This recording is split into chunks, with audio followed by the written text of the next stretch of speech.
Low energy, unfocused, foggy? You might be dehydrated. Whether it's hot yoga, over 100-degree weather, or too much sun. Gatorlight, with a specialized blend of 5 electrolytes, was scientifically designed to help move fluids into the body faster for rapid rehydration. Shop now at retailers nationwide. Gatorlight hydrates faster than water. Is it in you? Symptoms noted are signs of mild to moderate dehydration. Consult a healthcare professional if symptoms persist. Pros, find the right flooring for the job in Lowe's newly redesigned flooring showroom. Shop our expanded assortment of trusted brands and get up to 35% off style selections, Stainmaster, and Stainmaster Pet Protect Special Order Carpet. And while you're here, save $100 on a DeWalt 20-volt max 6-amp-hour 2-pack of batteries. Now just $179. Get more of what you need faster and save more where it counts from the ground up. Our best lineup is here at Lowe's. Valid through 8/26 while supplies last. Selection varies by location. This message is brought to you by Apple Card. Shave ice by the beach. A trip to the state fair. And a throwback flick at the local drive-in. They're more than just items to check off the summer bucket list. They're also opportunities to earn 2% daily cash back when you use your Apple Card with Apple Pay. Apply for Apple Card now and use in-minutes with Apple Pay. Subject to credit approval. Apple Card is issued by Goldman Sachs Bank USA, Salt Lake City branch. Terms and more at applecard.com. From the Fifth Quarter Studios in Madison, Wisconsin, you're listening to Coach Unplugged. And now, your host, Steve Collins. Hey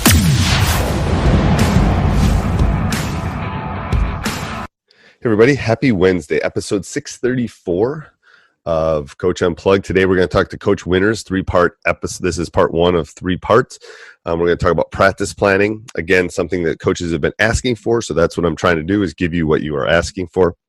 I think you'll really enjoy this. But before we jump into this, I would like to give a big shout out to Dr. Dish. They are sponsors of this podcast, but not only that, we own 2 of them, and they're a great organization. So go over and check it out everywhere that they're located on social media. And mention Coach Unplugged, they'll give you $350 off your next purchase. Not the home one, but everything else. Also, go over and check out teachhoops.com for coaches who want to get better. If you're looking for that special offense, if you're looking for a roadmap to becoming a better basketball coach, that's the place for you. If you're looking for a roadmap, if you're looking for a guide to become a better coach, this is the place that you want to land. So go over and check it out, and let's head off to the podcast. All right, welcome to Coach Unplugged. Coach Winters, I would like you to introduce yourself. I was lucky to be on your roundtable. Was that last week or was it the week before? I can't. That was last week. Yeah, that was last week. I can never remember where I am, to be honest with you. So I have you introduce yourself. You're a neighbor of ours, like, next stave over. And yeah. Go ahead. I'm sorry. No, that's okay. And then just kind of tell people kind of your synopsis of your coaching journey, because I think young coaches and coaches that listen to the podcast are always intrigued about how you get from point A to point B. Yesterday I was talking to a guy that had been at the highest level in Division I, and now he's coaching his son in high school. I think it's very intriguing how people's journeys kind of change. So if you could just share that with everybody first before we jump into. Sure. First of all, thanks for having me. Appreciate the opportunity here. And my name is Mike Winters. I'm the varsity boys basketball coach now at Machesney Park Harlem High School. That's in Northern Illinois, just outside of the Rockford area. So we're about an hour west of the Chicago area, about an hour south of you in Madison. So we're kind of right in the middle of a bunch of areas here. But Harlem is my 5th stop. I was a head coach at Oregon High School, which is in Illinois. We've gone from a 2-class system to a 4-class system. So when I first started back in 2001, we were a 2-class system. So Oregon was a Class A school. And what's crazy is we're like half the size of your state, and we're a 5-class system. Yeah, we've evolved to 4. So Oregon was my first small school experience. My small school, we had about 600 students, but I grew up going to a school of about 2,000 kids. Right. Started as an assistant coach at that very school that I graduated from, Rockford Jefferson. Oregon was my first head coaching job. Like I said, I was 26 years old, didn't have a clue. Found a way to win 2 years in a row there. My teaching job was eliminated there after 1 year. So I went back to Rockford Jefferson. Head coaching job was open at my alma mater. So 2 years there at Rockford Jefferson. Had a nice run there. Went down and took 4th in the state in the 2-class system. So in Illinois, you have to win 8 games back at that time to win a state championship. So we made it to the Final Four. Moved on from there. I got RIF 2 years in a row, which means you have a job in the district, but you don't have necessarily a teaching job in the building you want to be in. And I had our first kid on the way. So I moved down to Rock Falls, Illinois. Rock Falls is down Interstate 88 in Illinois. Was a great Class A program. And when I got there, it actually got bumped up to AA. So when my first year at Rock Falls, we were the smallest AA school in the state. And AA is the big schools. AA is the big school. So the cutoff was 735. We were 741. Oh. That team finished in the Supersection. We lost to Schaumburg in the Supersection. We had about 3,000 kids. So I had a nice run there. Was there for 5 years. My wife's teaching job was eliminated in the Dixon School District. She's an elementary art teacher. So we moved back to the Rockford area where we're from. And I actually took a job as a financial advisor for about 18 months. And loved it and hated it. Loved the financial side, hated the sales side. Job at Rockford Boylan Catholic opened up. A job that had not been open over 30 years. Coach Goers had won 881 games there, and he retired. Was fortunate enough to snag that job and was at Rockford Boylan Catholic for 5 years. Had a nice run there. But you said your young coaches want to know about this stuff. The private school side of it doesn't pay very well. It doesn't. So took another year off, went back to school, added a master's degree. Was very fortunate. The job in the district we live in opened up at Harlem High School, which is where my kids go to school now. And I'll be able to coach my son. My son was a freshman this year, and I'll be able to coach him over the next 3 years. So I'm excited for that opportunity. So what I take away from this is a lot of it was job-driven. Like, it wasn't necessarily coach-driven. It was like a little bit of both. I mean, you want to move up the ladder. And, right.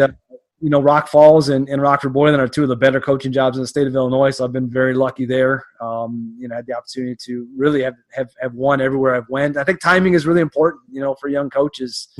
It is. You got to be careful of taking a job just to take it because you can get buried there right off the bat. So I've seen that in our league too. It's like you got to make sure you got to take the right job at the right. I mean, your gut will tell you. But I've been fortunate to walk into a couple programs that haven't won in the past, but were ready to win, and I think that's a me big too. It makes you look good. It may have been the guy before you that did a lot of the legwork for you, but it makes you look good, and it makes you more marketable for that next position. You don't want to follow Vince Lombardi. You don't want to follow. No, you know what? You don't want to follow Coach K. You don't want to be the next coach at Duke. You want to be the next coach after the next coach at Duke. See, I broke that rule with Boylan, though, because Steve Goers was a legend. He was the all-time leading wins guy in the state of Illinois. Gene Pingatore has passed him since then. Gene passed away, didn't he? He did, yes. He did. Yeah, Hoop Dreams for people who don't know. Yeah. Dreams, yep. So the time I took over, Boylan was struggling a little bit. So it maybe was the right time to slide in after a guy like that. And, we were able to go to a couple super sectionals, which, again, in Illinois, that's the fifth game in the state tournament, one away from. Okay. Awesome. All right, so let's go into what you were going to share here. I think you can share the screen with me. Absolutely. Let's jump into that, and then we'll go to my questions because I have tons of questions. Sometimes I won't be looking at you. I'll be writing stuff down. But there you go. Yeah. So you and I talked a little bit about just going through some practice planning ideas, and got a lot of files here that I can share. It is probably, I would say, in the top 5 categories of questions that people ask or want to know things about is practice planning, drills. They want to know about parents and things like that. But so this is exciting for me. I always love learning new stuff. So, and I think, I'll clarify some things here. This has evolved quite a bit for me over the years. And I think, having been at 5 different schools and having been at some places where winning there was a very strong winning tradition. Let me clarify by saying Harlem is not that place. Like, we won a regional my second year, and that was the second regional title since 1977. And where is regional? So people know everything's different in every state. It's crazy. So a regional is our initial tournament, usually anywhere from 5 to 8 teams. Okay. Okay. So generally at least 2 wins, a lot of times 3 wins to win a regional, kind of depending if you get stuck in one of those playing games or not. Yeah, I was just talking to a coach the other way, and we go regional, sectional, state, and they went sectional, regional, state. And it's like everybody in the country is different as far as the terminology. Yeah, so regional. So Illinois is regional, sectional, super sectional, state. Okay. Super sectional is a 1-game playoff basically to get to state. So okay. So Harlem's, not a lot of tradition Harlem. So some of the things we're doing at Harlem is new to, it's just not what I've traditionally done. So I'll try to clarify some of that stuff as we go. And I know we'll have people watching this who have all kinds of different experience levels with in terms of where they're at in their program and what type of program and all that stuff. So, none of this is hard rules. They're just, like I said, just thoughts and ideas, just things to think about. I've got a lot of questions written in here just for people to kind of ponder as they plan their practices in the future. So my contact information here, my email address, anybody can contact me anytime, and I'll share any of this information with them. And I'll share this again at the end of this presentation. Yeah, he'll share. I'll put it in the show notes too in the bottom of it, so people are listening. Don't pull your car over, stop your tread. Usually it's people listen to podcasts or watch YouTube either by they're either mowing the lawn. What podcasts? They're mowing the lawn, they're jogging or exercising, or they're commuting. So yeah, we can 27 minutes is the average commute normally. 27. Be safe here. We'll get you all this stuff. So a little bit about me. Again, the 5 schools I've been to, I was very fortunate. I've been coaching 17 years now. The first 14 were all winning seasons for me. In fact, not even close to a 500 season. This Harlem job, I've had 2 of the last 3 years. We've had losing seasons. We were 14-16 this past year. We did just squeeze a 20-win season in there, and we're really close to kind of stringing some things together at Harlem. So I'm excited about that. A couple pictures from a state tournament in Illinois here a couple different times. And do you always wear a suit and tie? Not anymore. I don't either. The lower left-hand corner, that was a Supersectional game back in 2016. We lost to Peoria Emmanuel in that one, a tight one. State tournament, absolutely. I've gotten a lot more relaxed. I'm Mike Bray a lot more, I think. Yeah, I kind of go. You'll love this because we went to a tournament. We got invited to a tournament in Florida and ended up winning. It played really well. And you go Hawaiian shirt? Huh? You go Hawaiian shirt? No, I didn't go Hawaiian shirt, but I went shorts and then we had a little losing streak in Wisconsin before we went, and then we went and played really well. And then we came back, and like 2 days before we're playing again in Wisconsin, and it's January now in Wisconsin, the boy says, "You're going to keep wearing that, right, Coach? Because we haven't lost." Of course you are. And I go, "Well, what do you mean?" They go, "Well, we haven't lost. You're going to keep wearing that." So I ended up wearing it like all of January. We ended up losing like early February to one of the top teams in the state. But and the officials are looking at me like, "What are you doing?" It's like, actually, this is relatively comfortable. Like, you can't mess with a streak, man. That's sacred. That is sacred. Never mess with a streak. These days, if I'm wearing a tie, it's usually a pullover. Like I got on like a quarter zip pullover to tie. But if I'm wearing a suit, I usually don't wear a tie. So that's and it's like I'm like Buzz Williams, man. I just sweat too. You can buy these things, but it just gets hot in that suit jacket. It does. Absolutely. So just again, I know we've got a wide range of experience level out there, probably taking a listen to this. So just some questions to start off here when planning practices. What expectations do you have in place for your program? And I think, I'm talking more about your lower levels. Do your freshman coach, your sophomore coach, we have control from 7th grade on up. We actually have 2 7th grade teams, 2 8th grade teams that feed into a school of about 2,000. So just to clarify that, we have quite a bit of control.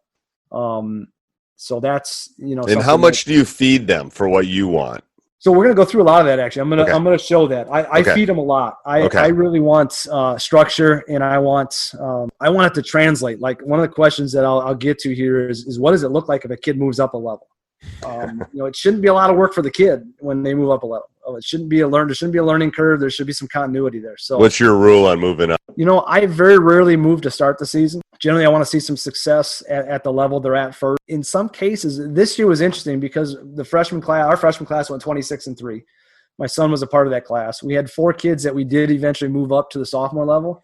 Right. Our freshmen were playing so well together, we didn't really want to break up that continuity. So we kind of purposely waited until later in the season and then allowed them to play both levels. In Illinois, I know Wesley. I always thought I made a mistake with Wesley not moving him up when he was a freshman, and they just did a special on it, and he basically told the guy that was interviewing, he said, "Coach made a good decision keeping us down because it taught us how to win." I didn't move my NBA guy up. It's like, it's hard. That's such a hard call. It is. It's a delicate balance, and you want them to win. And this group, won our conference title and won their postseason tournament and all that stuff. Right. But those 4 kids from about Christmas time on played both levels. So they played a lot of games, but they were physically ready for that. So okay. Another question I've got to do your lower level coaches know or have some type of guide to plan their practices. I've got a couple things I'll show you here that we hand out to them and we kind of go through with them.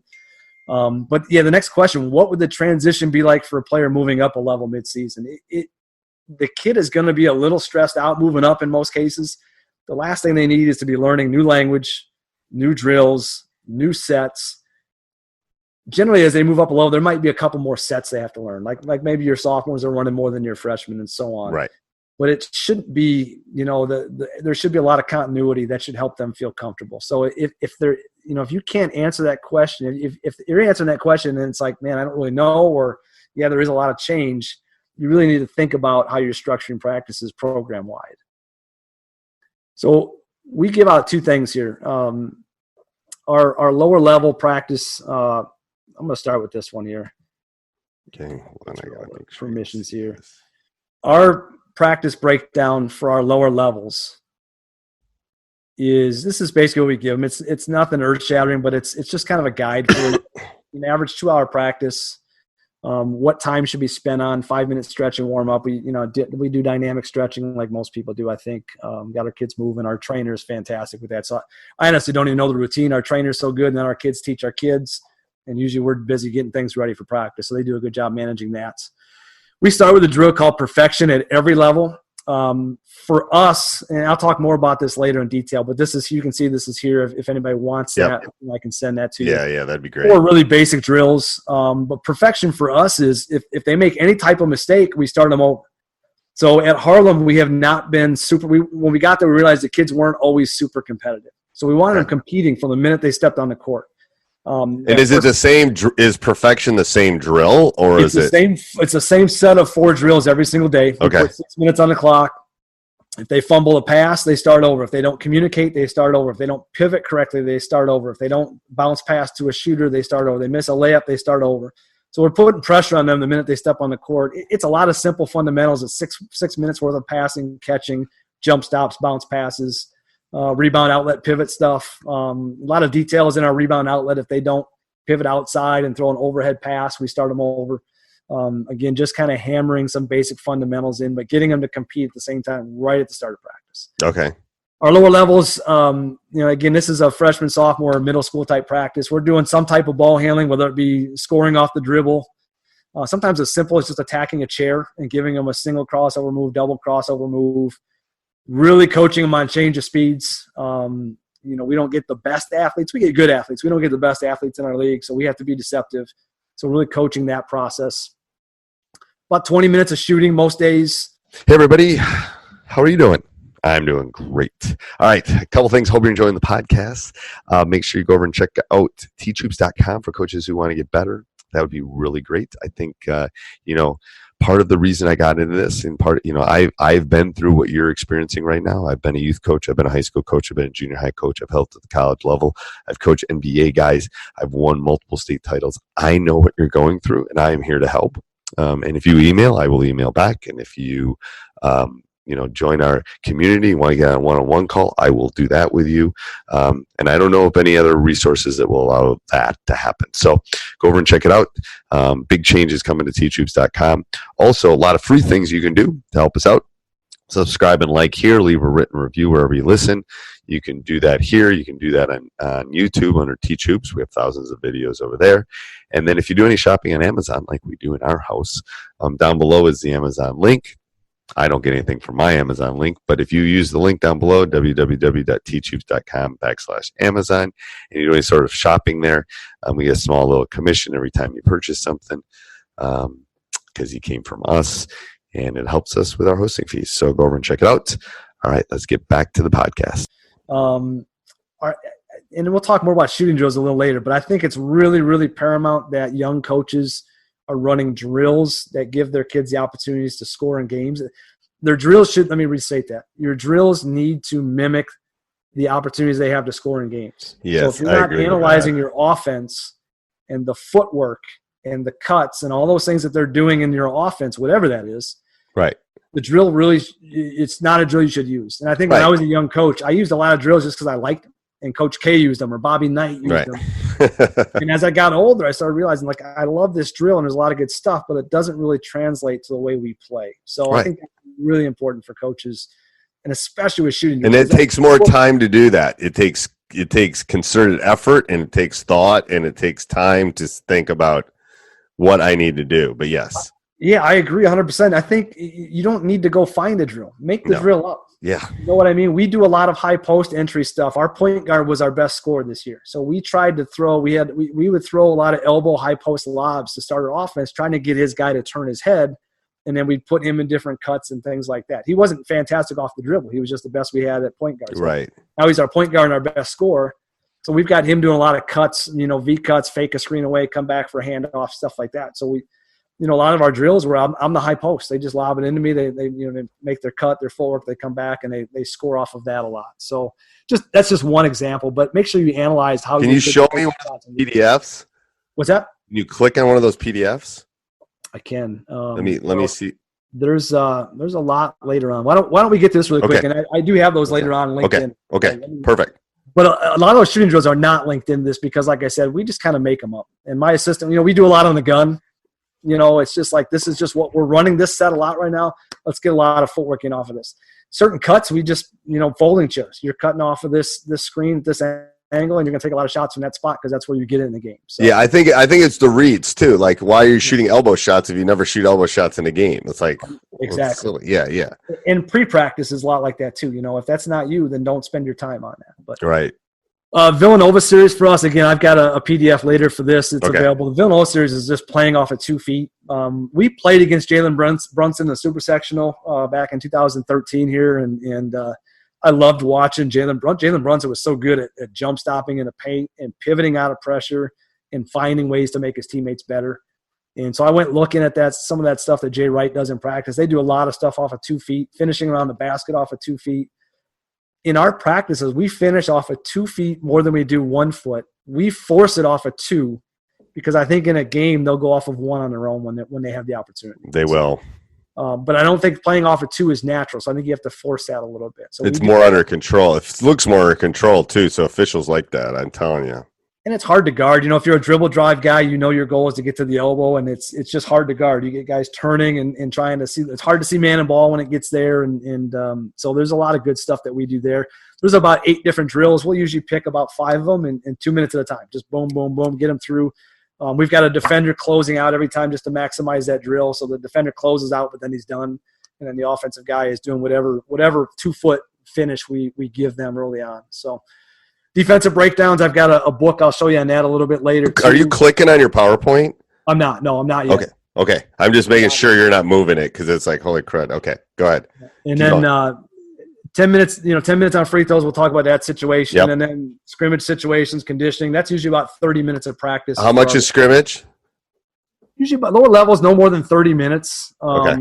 And that's kind of, I don't know if you consider that scrimmage. It's controlled. We're stopping it. We're teaching. We want our lower level guys really focusing more on skill and development than we do sets. So yeah. And that's hard. I'm telling you, that's hard for the lower levels to do that. It was hard for me as a young coach, because you think you want to win, so you think you have to be able to run sets. And the older I get, the more I move away from that. We run a lot of sets, but we never cut the skill development. And then some thoughts for our lower levels. How many players are engaged physically? If you've got 10, 12 guys standing, that's never a good thing. How many do you have at your lower levels, like number-wise? So our freshmen had 20 this year. Okay. I grew up my first job coaching freshmen, I had 25 players and no assistant coach. And one team? And my brother-in-law was the head coach, and he would come around the corner in our back gym, and if there were guys standing, boy, he started screaming. So I had to learn how to set up station drills and really just kind of train guys to move and keep them engaged and keep them active. So you learn a lot when you do that. And that's why I think coaching freshmen is invaluable. If you're at a bigger school and you've got that big roster, man, you learn a lot about how to organize a practice right then and there. Very quickly. Yep, or you're going to lose them. Yes. Yep. Next question. How many players are engaged mentally? This should always be all of them. Kids are quiet because they don't always know what to say. So if you're coaching at a lower level, you have to go through, this is what we're saying in this situation. You got to coach the guys on the sideline every bit as much as you coach the guys on the floor. And I know during a game, I coach the bench, even though they're not playing, just because I want them to learn from situations. The guys right. Can't always listen to me, so I'm always talking to somebody. But I think in a game, you've got to coach the guys on the sideline, teach them how to be leaders. I added something to this just recently. Download the decibel meter app. There's I know app. I did that already. I'm telling you. You did, and I stole that from Ryan Brown, who's in our coach's virtual roundtable every Wednesday night. And just a great idea. As assistant coach has it. If it's quiet, you can pause it and show guys. Look, we're at a 42 right now, which I think is really cool. So I haven't had a chance to use it yet because I learned about it in the quarantine here, and I'm excited about that. So kind of add some legitimacy to, hey, it's too quiet in here. If practices are designed well, shouldn't be a huge need for conditioning. I want my conditioning to be basketball movements as much as possible. So, there's always going to have to be some, especially early in the season. But if you need to do a lot of it, I think you need to reevaluate the way you're planning practices. Probably too much standing, not enough. Yeah. Not enough movement. I just even at early, only early do I find that I actually have to do some.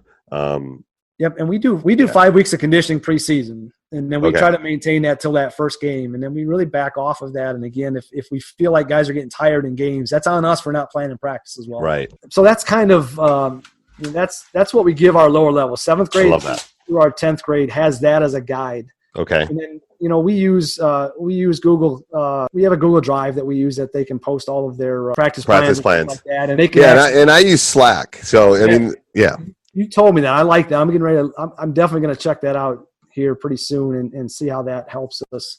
That might help you. I find Google Drive just not as intuitive, but it works. But Slack would be better for us anyways because we have some teachers. We have a lot of coaches that are not teachers, so our domain is tough for them to navigate. So I'm definitely looking forward to digging into that. Yeah, it's more like Dropbox, like I was saying last week. Yeah. Our middle school is a weird setup. Our middle school program lasts about 8 weeks. They get about 4 practices before their first game. It's tough, but we give them this. This is in addition to what we just went through. We just tried to simplify some essentials on for them, and if we can get them doing this by the time they become freshmen, we can kind of take it from there. And really. And when does that start? When does that end? So they start mid-October, and they're done by the first week in December. It's a really, really strange. So with our middle school, our facilities are not good. We have 2 courts. We've got about probably 800 kids in that building. So we have, like I said, we have 2 7th grade teams, 2 8th grade teams, and then they're done and the girls start. So they need that gym space. So it's just really tight. It's a tough job. Our middle school coaches probably have the toughest job in our district. And then what do they do post? What do they do post that? Then they go play like travel or do something. Yeah. So what we do, that's a great question. So what we do is we take, we have 2 teams of 15 at each level. So we have 30 kids at each level. We'll narrow that down to 12. We'll go put them in a couple of travel tournaments, and then there is an IESA state tournament that starts in February, late January, early February. So we put them in that. So. The chance I like the 2 separate teams. I don't need my best 5 players in 7th grade playing together. I just need my top 10 playing. You know what I mean? So we have 10 starters at each level, and just an opportunity for them to get more reps. The parents don't like it because they want to win, and let's put our best. Right. That's just not the way we do it. I don't believe in that at that level. I don't think winning is the most important thing. I want as many guys playing and developing as possible. So because you never know. I know. But that IESA tournament's been a nice kind of middle ground for us where they get to kind of team up together and take the top 12, and then they get to go play a few tournaments together and get a little taste of it. Let's see how good you are. Yeah. So our defensive essentials are there. Again, I'm not going to read all this. So I know time is important here, but you can kind of see, and if anybody wants this, we can send it to them. Okay. We really simplified defense. Get back on defense, close out under control, jump to the ball, box out. If we can do those things coming out of 8th grade, again, those are the essentials. We can build off of defending ball screens and doing a lot of other stuff a lot easier if we have that stuff. Offensively, again, we're talking about playing off of 2 feet, fakes. Our primary break, our 5-man break, we've got first post run to the rim, second post trailing, probably not unlike most people. Right. A couple sets that we use, we run numbered sets. We number like our primary break drill. We'll go 5 trips. Everybody gets a shot. 6 trip, we're running set 6. 7th trip, we're running 7. So they learn them by numbers, set 6, 7, 8, 9, 10 as some of our secondary breaks. So when you see that, that's just kind of that's what's worked for us system-wise. Some playbook stuff, we give them a little bit of leeway with the playbook, but we really tell them, these guys are playing 3 games a week and getting 1 or 2 practices a week. So we've got to nail down these essentials and just hammer those. And I love that you call it essentials because it's true. It's like this is essential Yeah, absolutely. And then just, a zone set, a little bit of dribble drive, more for the breakdown drills than the actual dribble drive offense. But we have a set of breakdown drills, which I also have linked up here, which we can get to everybody as well. So okay, perfect. Sorry, I'm trying to navigate Zoom here again. First time I'm a go-to-meeting guy. So we also have a glossary of terms, and I'm not going to show you that, but it's about. Okay, so what's on your screen right now? I've got the PowerPoint on my screen. What does it say? Does it say the glossary of terms? I see it. Yep. Yeah. I didn't see that another line came in. Yep. Go ahead. Sorry. I'm a freak about time management. So we have a glossary of terms, and I don't expect our coaches to use all. I think I've got 50 or 60 of them in there, but try to incorporate them as much as possible, because I hate that. I don't know how you are. I hate that beginning of the next year, beginning of a new season, or beginning of summer when you get contact days and you're trying to describe something to a kid and they're looking at you like they have no clue, and you spend 5 minutes showing them and they're like, oh yeah, coach so-and-so called it this. That drives me nuts. So I'm really big on that glossary of terms. I think that's a huge thing for people listening too. It's because it's like math. I'm a math teacher. Math, it's a foreign language. It's a foreign language, basically. It's a universal language is math. But you have terms. You have things that, if you take a math class, going on to the next math class, you need to know. It's the exact same. I don't want my freshman coaches using one term and me using a different one. I think that's a great idea. Yeah, from a time management standpoint, it's been really, really good for us. All right, moving on here. Pre-practice, just a couple thoughts on pre-practice. I don't know what your practice schedules look like. I know there's times where the girls are done at 6 and you're on at 6. So there really isn't a pre-practice. It's like, let's stretch and let's go. If you're in a situation where you do have the court for pre-practice, just a thought here. If it's 10 minutes and you have 70 practices, that's 700 minutes of skill development. 700 minutes of skill development versus the casual shoot around, the occasional half-court shot. That's a lot of time when you think of it in those terms. I've had teams where we've had to really structure this and just hammer them, and you get more experienced teams where they do a pretty good job of doing it on their own, given the feedback that you give them based on what they need to work on. So, how tight we've been on that really depends on the team. I think it is. I think part of it, part of it's reading your team too. I had to get really tight on this year's team because they were too close. And they were just doing this. I mean, it's like, don't waste this time that we're sitting here while we're getting everything ready. I think that's a great statistic though. It's, and I think there's days where we've said, this is your pre-practice assignment. And there's days where we've had groups like, or there's days where we've just had, your scouting report. All right, make sure you're working on I tell them it's their selfish time. It's your time. It's your time to get better. It's not our time. It's your time. So I like that. There's a time to be selfish, and that's certainly it. Yeah. Yeah, so do your players know what they should work on during this time? It kind of depends, again, on where you're at program-wise. Conditioning and practice. I already really talked about this. If you need to do a lot of extra running, you're probably not working them hard enough through the process, or it's not organized well enough to where they're jumping from drill to drill and moving enough.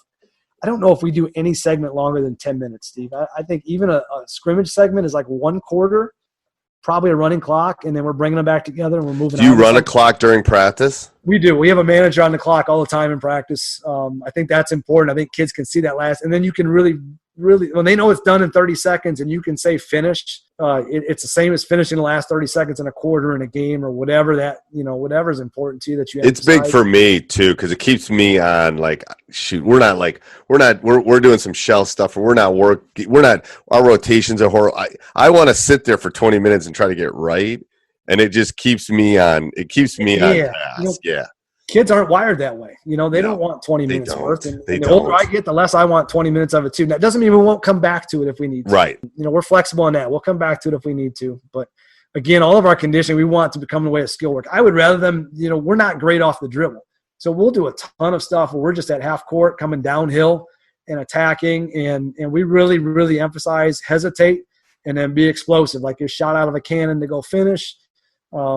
We'll do 10 minutes of that where it's just continuous. They're running from one basket to the next and just attacking. And that's, to me, that's much more valuable conditioning.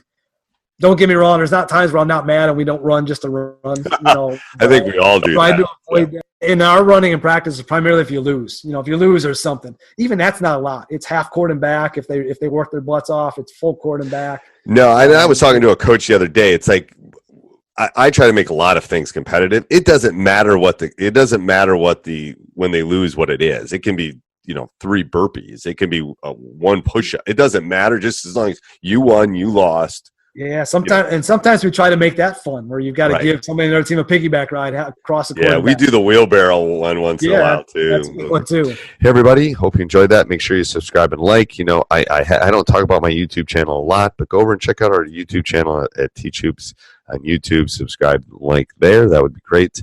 If you really want to help us out, there's 2 ways you can do it. You can click down the Amazon link down below, and that basically moves you toward if you click there first and then go shopping, you won't even notice it, and it basically we get a small little affiliate link every time you purchase something.